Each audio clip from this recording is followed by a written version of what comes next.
5장 1절부터 10절에 있는 말씀입니다.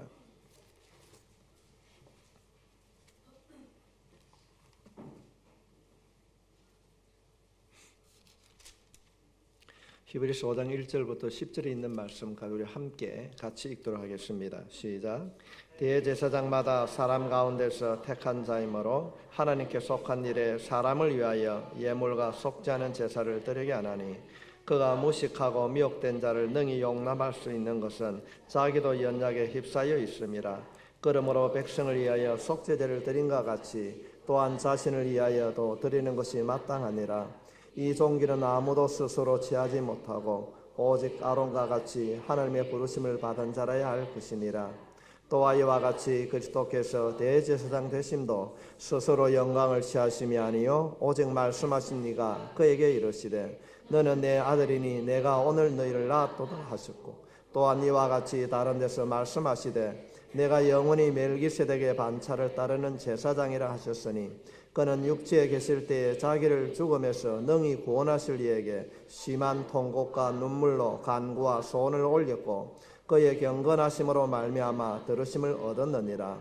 그가 아들이시면서도 받으신 고난으로 순종함을 배워서 온전하게 되셨은즉 자기에게 순종하는 모든 자에게 영원한 구원의 근원이 되시고 하나님께 멜기세덱의 반차를 따른 대제사장이라 칭하심을 받으셨느니라. 아멘.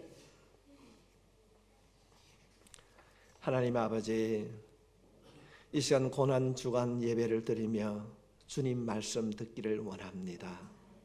성령 하나님 이곳에 임하여 주시옵시고 우리의 마음을 열어주시고 다듬어 주셔서 본문의 말씀을 통하여 우리들에게 들려주시는 하나님의 음성을 담을 수 있도록 하나님 지켜주시고 고쳐주시옵소서.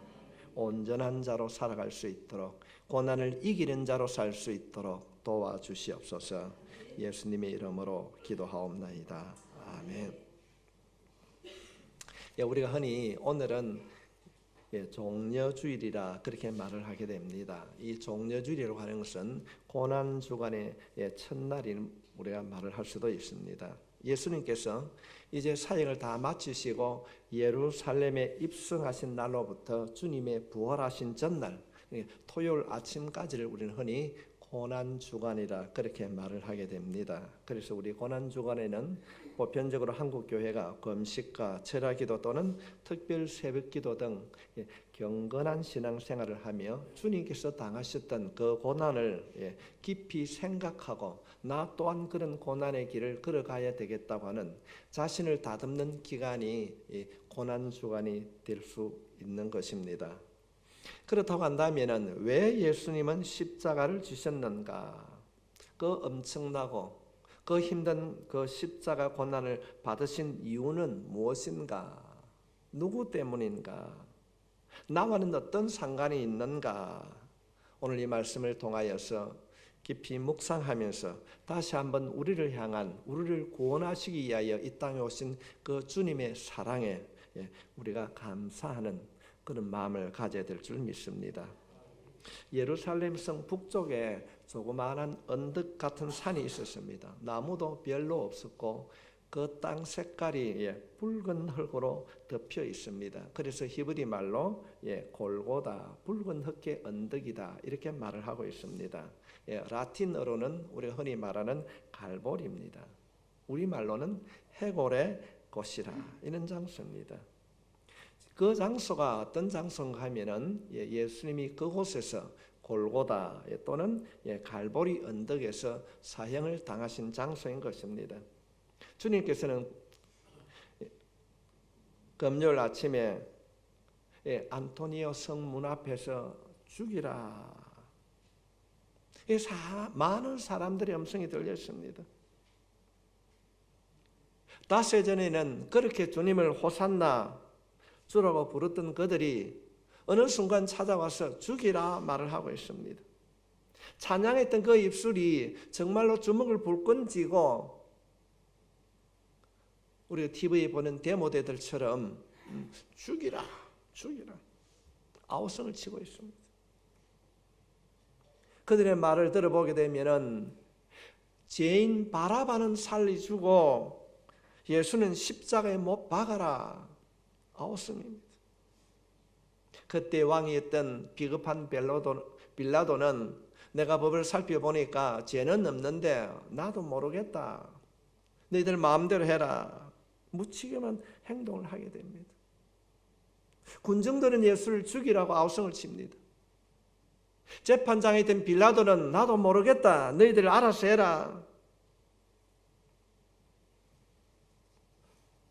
목요일 저녁 겟세마네 동산에서 잡히시던 우리 주님은 로마 군인들의 연행에 떼어서 대제사장 가야의 법정에 서게 됩니다. 그런가 하면은 그곳에서 또다시 총독 빌라도의 법정으로 옮겨지게 됩니다. 그곳에 또다시 헤롯의 법정까지 밤중에 이리 갔다 저리 갔다 이리 갔다 움직이게 됩니다. 우리가 성경을 살펴보게 되면 만왕의 왕이신 그분이 모욕과 멸시와 침뱉음과 고초를 당하신 그때 결국은 십자가의 형벌을 받게 됩니다. 여러분 한번 생각해 보십시오. 우리 주님께서 신문을 밤새도록 신문을 받고 채찍질 당하고 이곳 저곳 또 저곳으로 끌려다녔기 때문에 얼마나 많이 지쳐 있었을까요? 어쩌면 십자가를 지고 가는 것이 너무나도 힘들고 괴로웠을 것입니다. 우리가 고난하면은 여러 가지 영화들이 많이 있는데 그 영화를 잠시 우리가 살펴보게 되면 그 주님의 그 피 흘리신 장면 정말 끔찍할 정도입니다. 넘어지면은 무릎에서 피가 솟구칩니다. 로마 병정들이 휘두른 그 채찍에 살찌 키우시고 멍들고 걸어갈 수가 없습니다. 그런데도 우리 주님은 그 험한 그 골고다 피 흘리시며 걸어가셨습니다. 오전 9시경에 갈보리 산상에 올라갔을 때에 그 악당들은 주님을 눕히고 사지를 결박하고 손에 뼈를 피해서 못을 박습니다. 그리고는 백부장의 명령을 따라 십자가를 세워라. 여러분 십자가를 세울 때 그 패션 오브 크라이스트라는 그 영화를 보게 되면 주님의 그 손 못 박히시고 피 흘리시며 십자가를 세울 때 몸이 뒤틀어집니다. 피가 울컥울컥 몰자국을 따라서 내려옵니다. 그때 갑자기 어둠이 밀려오게 됩니다. 하늘이 어두워졌습니다. 그 고통을 참으라고 옆에 있던 병정들은 썰개를 탄 그 포도주를 입에 마십니다. 고통을 이기라고. 그러나 주님은 받으시지 않습니다. 9시부터 오후 3시까지 약 6시간 동안 우리 주님은 십자가에 매달려 계시다가 죽음을 맞이하게 됩니다. 이 사람이 정말로 죽었는가 안 죽었는가? 다른 유대인들은 확인하기 위해서 무릎을 구부려서 죽였지만 주님께서 죽었을 때에 어떻게 죽이는가? 옆구리에 창을 찔러서 확인을 하게 됩니다. 이때에 그렇게 주님을 3년 동안 따라다녔던 랍비라고 그렇게 따라다니던 그 제자들은 어디를 갔을까요? 물고기 2마리와 보리떡 5개로 수많은 기적과 이적을 행하셨던 그 군중들은 어디를 가셨을까요? 자신이 해결할 수 없는 그 문제를 해결하는 받고 질병을 고침받고 뛰어놀았던 정말로 할렐루야 외쳤던 그 사람들은 어디를 갔을까요? 죽었다 살아난 나사로는, 순교를 각오한 베드로는 주님 나는 죽기까지 결코 주님을 떠나지 않겠다고 했던 그 베드로는 어디를 갔는가? 따르던 무리들은 예수님을 버렸습니다. 헤롯 왕은 예수님을 미친 사람으로 취급했고 대제사장은 예수님을 바라보고 참남하도다, 정신이 없는 사람이구나 정죄했습니다. 이처럼 모든 사람들이 우리 주님을 버렸습니다. 유일한 피난처였지만은 하나님께서도 자신을 버린 것 같이 응답이 없는 것이었습니다. 우리 주님은 모두에게 버림을 당하고 외롭고 쓸쓸하게 죽으셨습니다. 그 영화에 보게 되면요, 그 채찍에 새가 박혀 있어요. 그래서 후리치면은 살갗이 찍히고 피가 흘러내립니다. 주님께서 왜 그런 고통, 그런 아픔을 겪어야만 되었는가? 우리는 오늘 아침에 그 나를 위하여서 피 흘리신, 나의 모든 죄와 허물을 용서해 주시기 위하여 피 흘리신 그 주님을 우리는 생각해야 됩니다. 우리가 아무리 생각한다 할지라도 우리를 향하여서 피 흘려 주신 그 주님의 고통과 높이와 넓이에 이르는 우리가 다다를 수가 없습니다. 이유가 뭔가? 우리는 오늘 하루만이라도, 아니 이 한 주간만이라도 우리가 이 고난 주간에 나를 위하여 피 흘리시고 살찌 키우신 그 하나님의 무한한 그 사랑을 생각하며 주님의 고난에 동참해야 될 줄로 믿습니다. 주님께서 왜 고난을 당하셨는가? 첫 번째로는 나를 위하여서 고난 당하시고 그 죽어주심에 우리는 감격하고 감사하며 정말 이 한 주간만이라도 엄주 가무를 줄이고 주님의 그 고난에 동참하는 우리가 되어야 될 줄로 믿습니다. 어떤 고난이었는가? 오늘 이 시간에는 주님께서 그런 고난을 당하셨는데 어떤 고난인가? 그 고난에 동참하려고 하는 나는 어떤 삶을 이 한 주간에 살아가야 되는가? 살펴보기를 원합니다. 예수님께서는 죄가 없으신데도 붙잡혔습니다. 그럴 때에 주님께서 끌려가실 때에 그 제자들은 어디에 갔습니까? 뿔뿔이 다 흩어졌습니다. 그런가 하면 예수님께서 조롱과 모욕을 당할 때에 어떤 제자들은 성경 말씀에 보면 멀찍이 따라가기도 했습니다. 하인들과 바깥에서 불을 쬐기도 했습니다. 온 30에 주님을 판 제자들도 이렇습니다. 여러분, 이런 신앙으로는 멀찍이 따라가는 신앙, 아닌 척하는 이런 신앙, 돈으로서 주님을 파는 이런 신앙으로서는 고난에 동참할 수가 없습니다. 인류의 구원을 이루시기 위하여서, 나를 구원해 주시기 위하여서, 그 참된 부활의 영광을 주시기 위하여서 주님은 고난 당하셨습니다. 어쩌면은 제자들이 주님을 버리고 멀찍이 따라가는 생활, 때로는 언30에 팔아버린 누구처럼 물질 때문에 주님을 잃어버리고 살아가지는 않는지 우리는 이 고난 주간에 우리 스스로 우리 자신을 돌아봐야 될 줄로 믿습니다. 흩어진 제자들, 이래째 되는 날은 내 나른히 거룩히 지키라고 말씀하셨는데도 흩어진 제자들처럼 주님의 예배가 무엇인지 모르고 세상으로 나간 사람이 너무 많이 있습니다. 로마서 8장 17절 말씀에 보면은 자녀이면 또한 상속자 곧 하나님의 상속자요 그리스도와 함께 한 상속자니 우리가 그와 함께 영광을 받기 위하여 고난도 함께 받아야 할 것이니라. 우리가 하나님의 아버지로 간다면은, 우리가 예수를 믿는다고 한다면은 주님이 받으셨던 그 고난 또한 우리가 받아야 된다고 말씀하고 있습니다. 그런가 하면은 사도 바울은 빌립보서 2장 1장 29절 말씀에 그리스도를 위하여 너희에게 은혜를 주신 것은 다만 그를 믿을 뿐 아니라 또한 그를 위하여 고난도 받게 하려 하심이라. 고난도 받게 하십니다. 성도 여러분, 다는 아니라 할지라도 정말 이 고난 주간만이라도 이 한 주간을 우리가 경건하게 살아갈 수 있기를 부탁드립니다. 주님은 너희가 예수를 믿는다고 한다면 당연히 고난에 동참하라고 하십니다.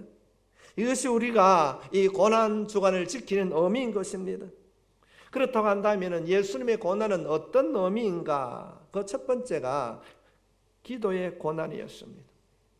히브리서 5장 7절 말씀 우리가 같이 함께 읽겠습니다. 시작. 그는 육체에 계실 때에 자기를 죽음에서 능히 구원하실 이에게 심한 통곡과 눈물로 간구와 소원을 올렸고 그의 경건하심으로 말미암아 들으심을 얻었느니라. 예수님이 당하는 고난이 어떤 고난인가? 주님이 당하신 그 고난에 동참하려고 하면 나는 어떤 삶을 살아가야 되는가? 기도해야 된다는 것입니다. 눈물과 간구와 소원을 올렸다. 예수님은 심한 통곡과 눈물로 간구와 소원의 기도를 드렸다는 것입니다. 그래서 교회는 특별 새벽 기도를 하는 거예요. 그래서 우리가 경건하게 살고자 노력하는 것입니다. 이 말씀을 또 다른 내용으로 살펴보게 되면 신약 성경 마태복음 26장 36절로 38절에 있는 말씀입니다. 베드로와 세베대의 두 아들을 데리고 가실새 고민하고 슬퍼하사 이에 말씀하시되 내 마음이 매우 고민하고 죽게 되었습니다. 고민하고 죽게 되었습니다. 너희는 여기 머물러 나와 함께 뭐 하라고요? 깨어 기도하라. 내가 죽게 돼서 고민하고 있는데 너희들은 깨어 기도해라. 예수님은 그 심히 고민하고 죽게 되었을 때 기도했습니다. 성도 여러분, 힘들고 어려울 때 해결할 수 없는 그때 우리가 해야 될 일이 기도입니다. 이것이 그리스도의 고난에 동참하는 것입니다. 사람들 인생을 살다 보면은 죽게 된 상황이 되면은 기도가 나오지 않습니다. 그런데도 주님은 죽음 앞에서 기도하셨습니다.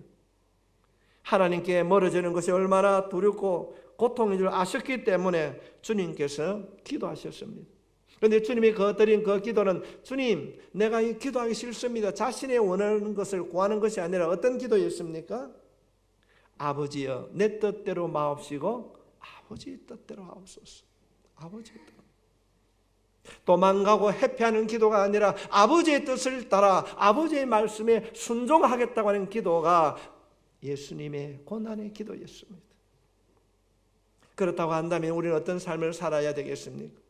내 삶 속에 찾은 아픔과 고통의 때에 문제를 해결하기 이전에 주님께서 들으셨던 것처럼 주님의 기도처럼 하나님이 문제를 통하여서 그 문제의 해결함보다 아버지의 뜻대로 기도의 자리에 나아갈 수 있도록 나를 다듬어 달라고 기도하는 영적인 사람이 여러분이 되시길 주의 이름으로 축원합니다. 문제를 당하면 문제 해결하는 데 꼭 급해서 주님의 뜻을 잃어버릴 때가 얼마나 많이 있습니까? 그냥 하는 것이 아닙니다. 한 번 하고 그만두는 것이 아닙니다. 누가복음 22장 44절 말씀에 보면은 예수께서 힘쓰고 애써 더욱 간절히 기도했다는 것입니다. 땀이 땅에 떨어지는 핏방울 같이 되었더라. 이 말씀은 우리가 너무나도 유명한 겟세마네 기도입니다. 겟세마네. 이 겟세마네 동산이란 말은 우리가 이 뜻을 해석하게 되면은 겟세마네란 말은 기름을 짜는 겁니다. 이전에는 기름집에 가면은 요즘 전기로 이렇게 두룩 내리는데 짰어요. 얼마나 간절한 기도였을까. 기름을 짜듯이 그런 기도를 드렸다는 내용인 것입니다. 히브리 기자는 7절 말씀에 보면 심한 통곡과 눈물과 간구와 소원을 올려드렸더라. 올려드렸더라. 이 제물을 드렸다는 말입니다. 구약 시대에 드려졌던 모든 제물은 신약 시대의 기도를 의미하고 있습니다. 그래서 제물은 언제나 고난과 희생을 뜻했습니다. 속죄의 제물은 죽어서 피를 흘리는 것이요 번제물은 태워드리는 것이고 소제물은 가루가 되는 것입니다. 그래서 우리가 이 고난에 동참한다고 하는 것은 내 몸이 부서지고 깨어져 가루가 되기까지 드려지는 기도가 되어야 된다는 것입니다. 들어주면 좋고 안 들어주면 그만이고 형식적으로 사람의 눈을 의식하여 드리는 그런 기도로서는 주님이 드리셨던 이 고난의 기도에 동참할 수가 없습니다. 우리의 영혼, 우리의 몸을 다 짜내는 기름을 짜내듯이 간절히 주님 앞에 우리가 기도할 때에 놀라운 기적이 일어나게 될 줄로 믿습니다. 야곱이 한도뼈가 부서지는 그 아픔 속에서도 응답해 주지 아니하면 놓지 않겠다고 하는 이런 결단, 이런 기도가 우리의 기도가 될 때에 주님의 뜻을 이루었던 그런 놀라운 일들이 우리에게도 축복으로 주어질 줄 믿습니다. 그러나 하지만 제자들은 어떻습니까? 스승인 예수님께서는 생명을 건 처절한 기도를 드리고 있는데 그들은 잠만 자고 있습니다. 내가 죽게 되어 마음이 심히 아프다. 너희들은 여기서 기도해라. 그런데 제자들은요, 주님의 뜻하고는 전혀 상관이 없습니다. 한 번도 아니고 두 번도 아니고 주님 돌아와서 어떻게 말씀하십니까? 그렇게 참을 수 없더냐? 누워 자라. 마태복음 26장 40절 말씀에 보면은 제자들에게 오사 그 자는 것을 보시고 베드로에게 말씀하시되 너희가 나와 함께 한 시간도 깨어 있을 수 없더냐 하시면서 탄식하셨습니다. 성도 여러분, 한 시간이 아니라 우리 한 주간만이라도 기도하며 경건하게 주님의 고난에 동참합시다. 제자들처럼 잠만 자고 있겠습니까? 우리 52주 중에 한 주간만이라도 한 끼라도 금식하고 나를 위해 고난당하신 그 주님을 생각하며 고난에 우리가 동참해야 되는 거예요. 고난에 동참하지 아니하고는 부활의 영광을 얻을 수가 없습니다. 고난을 극복하지 아니하면 성공의 길을 들어갈 수가 없습니다. 힘들고 어렵더라도 주님의 그 고난에 동참한 이 훈련을 통하여서 이기는 자 될 수 있기를 주님의 이름으로 축원합니다. 잘 때 가고 좋은 일이 믿습니까? 그냥 주어지는 것이 아니에요. 주님의 이 고난을 통하여서 우리의 삶 속에 찾아오는 이 고난을 이길 수 있는 자로 다듬어질 수 있기를 바랍니다. 주님이 그래서 말씀하시는 거예요. 그 첫 번째가 기도의 고난에 동참해야 되는 거예요. 기도는 쉬운 것이 아닙니다. 때로는 어렵습니다. 때로는 힘이 듭니다. 그러나 포기하지 마시고 두드리는 자에게 열어주시는 그 하나님 앞에 기도할 수 있기를 부탁드립니다. 두 번째로 주님이 당하는 고난이 무엇이었는가? 순종의 고난이었습니다. 오늘 본문 8절로부터 9절에 있는 말씀에 보면은 그가 아들이시면서도 받으신 고난으로 순종함을 배워서 온전하게 되었은즉 자기에게 순종하는 모든 자에게 영원한 구원의 근원이 되셨다. 순종하는 자예요. 여러분, 자기가 가지고 있는 생각과 지식과 경험을 내려놓은 것은 어려운 일입니다. 그러나 예수님께서 겟세마네 동산에서 기도하실 때 어떤 기도 드립니까? 아버지여, 내 아버지여, 만일 할 만하시거든 이 잔을 옮겨주십시오. 지나가게 해주십시오. 치워주십시오. 그러나 내 뜻대로 마옵시고 아버지의 원대로, 아버지의 생각대로 하시옵소서. 자신의 것을 포기했습니다. 성도 여러분, 순종이라고 하는 것은 아버지의 소원을 따르는 것입니다. 말씀을 따라 행하는 것입니다. 자신의 뜻을 버리고 아버지의 뜻을 구한다는 것입니다. 우리는 그렇지 못할 때가 얼마나 많이 있습니까? 나의 욕망이나 욕심을 죽이고 하나님의 뜻에 순종하는 것은 십자가의 고난에 동참하는 것입니다. 나의 생각이 아무리 옳다 한다 할지라도, 내가 가지고 있는 경험이 참된 길이라 안다 할지라도 아버지의 말씀에 복종하고 순종하면은 하나님께서 하나님의 방법대로 다듬어 주실 줄 믿습니다. 이 고난 주간에 우리의 삶을 점검하고 고치고 바꿔질 수 있기를 축복합니다.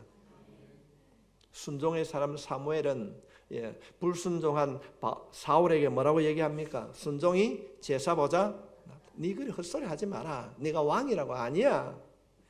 하나님은 순종하는 것이 제사보다 낫다.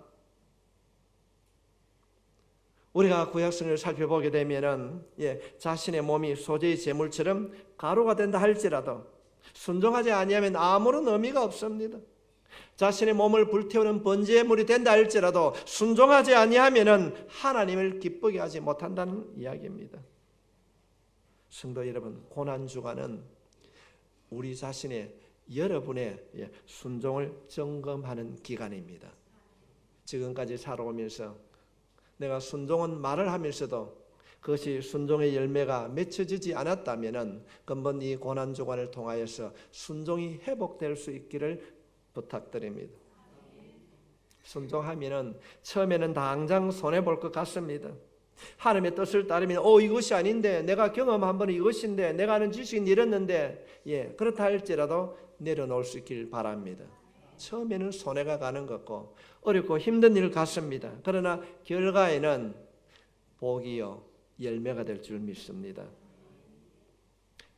베드로와 그 제자들이 오순절 마가의 다락방에서 성령 충만을 받고 복음을 전하게 됩니다.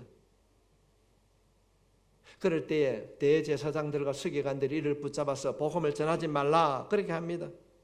너희들이 다시 복음을 전하면 죽이겠다고 협박을 합니다. 그럴 때 베드로가 이들에게 말합니다. 사도행전 5장 29절 말씀에 보면은 베드로와 사도들이 대답하여 이르되 사람보다 하나님께 순종하는 것이 마땅하니라 그랬습니다. 이것이 우리 신앙 고백이 되어야 된 것입니다. 조금도 이들은 성령을 받고 난 이후에는 이들의 협박에 굴복하지 않았습니다. 이것이 살아있는 믿음인 것입니다. 그래서 베드로는 이 이후에 순교당할 때 거꾸로 매달려서 순교하기도 했습니다. 우리는 예수님의 명령에 순종해야 됩니다. 하루에 한 가지라도 사랑할 수 없는 사람을 사랑하는 자 될 수 있기를 바랍니다. 기도할 수 없는 환경에서도 기도하고 충성할 수 없는 처지에도 충성하고 나눠줄 수 있는 사람, 참을 수 없는 환경이라 할지라도 인내할 수 있는 사람, 이 예수님의 고난에 동참하는 여러분의 생활이 되어야 될 줄로 믿습니다. 세 번째로 예수님의 고난은 어떤 고난인가? 죽음의 고난이었습니다. 죽음의 고난. 오늘 본문 말씀 10절 말씀에 하나님께 멜기세덱의 반차를 따른 대제사장이라 칭하심을 받으셨느니라. 우리가 성경을 살펴보게 되면은 구약시대의 대제사장은 1년에 한 번 백성들의 모든 죄를 가지고 지성소에 들어가서 희생의 피를 뿌리며 속죄 제사를 드리는 사명이 있었습니다. 오늘 본문에 있는 말씀에 보면은 구약시대는 대제사장이 1년에 한 번 백성들의 모든 죄를 가지고 지성소에 들어가서 예배를 드림으로 백성들의 죄가 용서를 받았다 그렇게 이야기하게 됩니다. 그런데 오늘 히브리서 6장 20절 말씀에 보면은 그리로 앞서 가신 예수께서 멜기세덱의 반차를 따라 영원히 대제사장이 되어 우리를 위하여 들어가셨느니라. 예수님께서 대제사장이 되어주셨다는 것입니다. 그런데 그분의 제사가 주님의 그 대제사장의 역할이 어떻게 주어지는가 27절 말씀을 한번 살펴보겠습니다. 히브리서 7장 27절 말씀에 그는 저 대제사장들이 먼저 자기 죄를 위하고 다음에 백성의 죄를 위하여 날마다 제사 드리는 것과 같이 할 필요가 없으니 이는 그가 단번에 자기를 드려 이루셨습니다. 단번에 들어서 이루셨다는 주님이 단번에 들어. 우리가 이 말씀을 종합해 보면은 구약 시대는 제사장이 예배를 드릴 때마다 제물을 구약의 많은 짐승들을 잡아서 속죄 제물로 드렸습니다. 그러나 우리 주님은 주님 자신이 희생 제물이 되셔서 단번에 드림으로 마지막 대제사장이 되어 주셨다는 것입니다. 그래서 우리가 예수님의 이름으로 기도를 드리는 겁니다. 예수님의 고난의 절정은 주님의 제물로 죽으심입니다. 그래서 우리가 누구든지 예수 믿으면 구원을 얻으리라. 우리의 대제사장 되신 우리 주님께서 단번에 우리를 위하여서 속죄 대물이 되어 주셨기 때문에 그렇습니다. 그런데 제자들은 어떻습니까? 무리들은 마태복음 27장 26절 말씀에 보면 이에 바라바는 그들에게 놓아주고 예수는 채찍질하고 십자가에 못 박히게 넘겨주라. 예수님의 몸은 상처투성이었습니다. 머리에는 가시 면류관을 쓰셨습니다. 6시간 동안 그 당하는 그 고통, 어쩌면은 정말로 죽었는가 안 죽었는가 확인 사살을 합니다. 창으로서 옆구리를 찌릅니다. 많은 사람들이 치루해야 할 그 고난, 그 지옥의 고난을 우리 주님이 친히 당하셨습니다. 그럴 때 우리 주님이 말씀하십니다. 엘리 엘리 라박 사막다니, 엘리 엘리 라마 사막다니 부르짖 나의 하나님이여 나의 하나님이여 어찌하여 나를 버리셨나이까. 여러분, 이 절규 정말 우리가 이 고난 주간에 이 말씀을 마음에 새기면서 우리가 부르짖어야 할 기도의 제목이 아닙니까? 바울은 예수님이 고난당하신 이 고난을 생각하면서 내가 이제 너희를 위하여 받은 괴로움을 기뻐하고 그리스도의 남은 고난을 그의 몸된 교회를 위하여 내 육체에 채웠노라. 주님의 몸된 교회를 위하여 자신의 육체를 채웠노라. 이렇게 고백하고 있습니다. 당시에 이 십자가형은 아주 흉악한 범죄인들이 처형하는 형틀이었습니다. 사람들은 십자가 처형하면 듣기만 들어도 무서워했습니다. 몸서리 쳤습니다. 어떤 문을 보게 되면 골고다 그곳을 가는 것도 사람들은 두려워했다고 합니다. 그러나 오늘날 우리들이 바라보는 십자가는 영광의 십자가요, 평화의 십자가요, 사랑의 십자가인 줄 믿습니다. 주님께서 그 십자가를 통하여서 우리의 모든 죄와 허물을 다 용서하시고 이루어 주셨기 때문에 그렇습니다. 그래서 우리들이 십자가를 목에 걸기도 하고 십자가를 자랑하기도 하게 되는 것입니다. 절망과 좌절의 때에 이 십자가 고난을 통하여서 우리에게 희망을 주셨습니다. 영광의 십자가, 지옥의 십자가가 영광의 십자가로 변화되었습니다. 고통의 십자가가 평화의 십자가 되었습니다. 실패의 십자가가 승리의 십자가로, 사망의 십자가가 영생의 십자가로 변화되었습니다. 따라서 우리는 아무리 힘들고 어려운 현실이 우리에 주어진다 할지라도 괴로워하거나 낙심하는 자가 아니라 우리를 위하여 고난당하신 그 주님의 십자가를 생각하며 기도할 수 있길 바랍니다. 순종할 수 있길 바랍니다. 인내할 수 있길 바랍니다. 이 고난주간 우리 함께 동참합시다. 그럴 때에 평화의 왕으로 오신 그 주님의 놀라운 그 사랑이 여러분을 덮어주실 줄 믿습니다. 한 예화를 잠시 드리고 마치려고 합니다. 어떤 사람이 순례자의 길을 걸어가다가 십자가를 메고 다 걸어가게 됩니다. 그럴 때에 옆에 있는 사람의 십자가를 보니까 훨씬 자기보다 짧은데 자기가 메고 가는 게 제일 긴 것 같고 무거운 것 같습니다. 그래 메고 가다가 다른 곳에 가서 아무도 안 보는 데 가서 어떻게 합니까? 바꾸는 거예요. 좀 가벼운 거. 또 한참 순례자의 길을 걸어갑니다. 그러다 보니까 자기 십자가가 길어요. 그래서 자릅니다. 가벼운 것으로, 짧은 것으로. 이제 마지막에 예수님의 상급을 받는 종착점에 도달했는데 그 상급을 받는 종착점에 도달하려고 하니까 조그만 계곡을 건너가야 되는 거예요. 다른 사람들은 자기가 메고 온 십자가를 턱 걸치고 그냥 걸어가는데 이 사람이 가지고 온 십자가를 내려놓으려니까 무겁다고 가벼운 것으로, 길다고 짧게 했다 보니까 건너갈 수가 없었습니다. 성도 여러분, 한 예화에 불과하지만은 우리 자신의 삶을 살아가는 가운데 여러분 시련과 고통은 언제든지 따라옵니다. 포기하지 마십시오. 여러분을 살리기 위하여서, 여러분을 회복시키기 위하여서, 여러분에게 부활의 영광을 주시기 위하여서 우리 주님이 다 우리의 질고와 우리의 허물과 우리의 고통 다 지고 가셨습니다. 우리가 이 길을 포기하지 아니하고 묵묵하게 걸어가게 되면은 하나님께서 우리에게 평화라고 하는 하나님의 사랑으로 덮어주실 줄 믿습니다. 주님의 고난 당하심을 통하여서 우리 자신의 신앙을 점검합시다. 기도의 고난, 순종의 고난, 죽음의 고난을 통하여서 주님이 약속하신 그 평화로, 그 평화의 도구로 쓰임받는 여러분이 되시길 바랍니다. 고난이 여러분을 다듬는 도구가 될 수 있도록 다시 한번 사랑하는 성도 여러분, 그 기도의 고난, 그 순종의 고난, 그 죽음의 고난에 이기는 자 될 수 있기를 주의 이름으로 축원합니다. 기도드리겠습니다. 하나님 아버지, 2019년 고난주간을 통하여 우리 자신을 돌아보게 해주심을 감사합니다. 하나님, 주님의 고난 당하심을 통하여 우리 자신의 신앙을 정겁게 해주시고 나의 기도 습관은 어떻게 되어 있는가? 나는 어떻게 순종을 하고 있는가? 주님의 죽으심이 나에게는 어떤 연관이 있는가? 주님, 다시 한번 돌아보게 해주시옵시고 하나님의 도구로 쓰임받을 수 있도록 고난이 나를 다듬는 축복의 통로가 되게 해 주시옵소서. 우리를 구원해 주신 예수님의 이름으로 기도하옵나이다. 아멘.